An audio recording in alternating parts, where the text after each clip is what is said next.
જય શ્રી રામ. સીતાજીનું હરણ થયા પછી રામજી અને લક્ષ્મણજી સીતાજીની શોધમાં વનમાં ભટકતા હતા.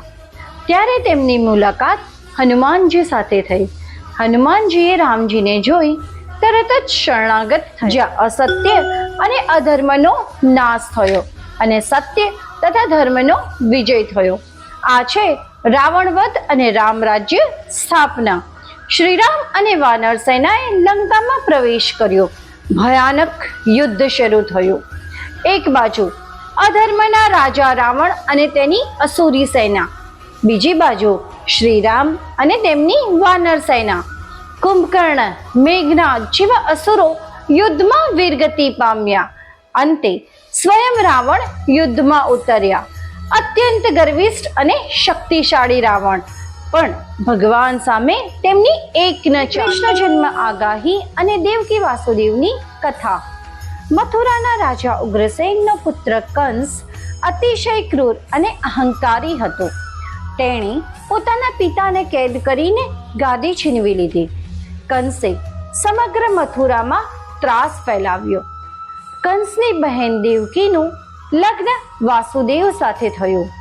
લગ્ન પછી જ્યારે કંસ પોતાની બહેનને વિદાય આપવા રથ હંકારતો હતો ત્યારે અચાનક જ આકાશવાણી થઈ, હે કંસ, તારી બહેન દેવકીનો 8મો પુત્ર તારો સંહાર કરશે.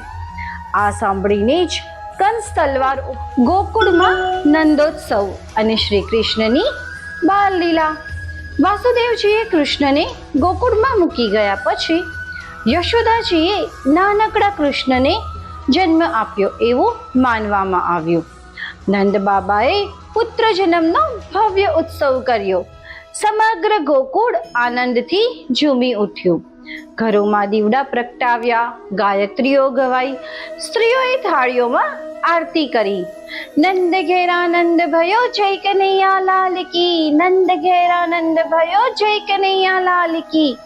આજથી જન્માષ્ટમી અને નંદોત્સવની પરંપરા શરૂ થઈ. નાનકડા કૃષ્ણ, ચાલો આપણે પણ જીવનમાં નિર્દોષતા અને પ્રેમ અપનાવીએ અને ભક્તિથી જીવનને સુખમય બનાવીએ. ભગવાન પોતાના ભક્તોની રક્ષા માટે બાળ સ્વરૂપમાં પણ દૈત્યનો નાશ કરે છે. અધર્મ અને કપટનો અંત નિશ્ચિત છે. ભગવાન સાથેનો નાનો પણ સંબંધ, જેમ કે પૂતનાનો માતૃત્વ ભાવ, ભક્તિને મોક્ષ આપે છે. આગામી એપિસોડમાં આપણે સાંભળશું સક્ટાસુર વિજય, શ્રી કૃષ્ણની બીજી અદ્ભુત લીલા. આજે આપણે સાંભળ્યું કૃષ્ણજી દ્વારા પૂતનાનો સંહાર. ચાલો આપણે પણ જીવનમાં અધર્મનો ત્યાગ કરી અને ભગવાનના નામનો આશ્રય લઈએ. અધર્મ અને ત્રાસ કેટલો જ ઊંચો કેમ ન જાય, તેનો અંત નિશ્ચિત છે. ભગવાન ભક્તોને કદી એકલા છોડતા નથી.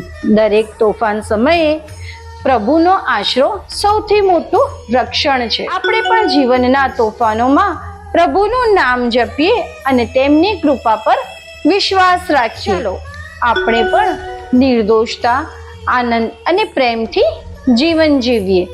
માટે જ ચેનલને સબસ્ક્રાઇબ કરવાનું ભૂલશો નહીં. લાઈક કરો અને આ દિવ્ય સંદેશ અનેક ભક્તો સુધી પહોંચાડો. જય શ્રી કૃષ્ણ.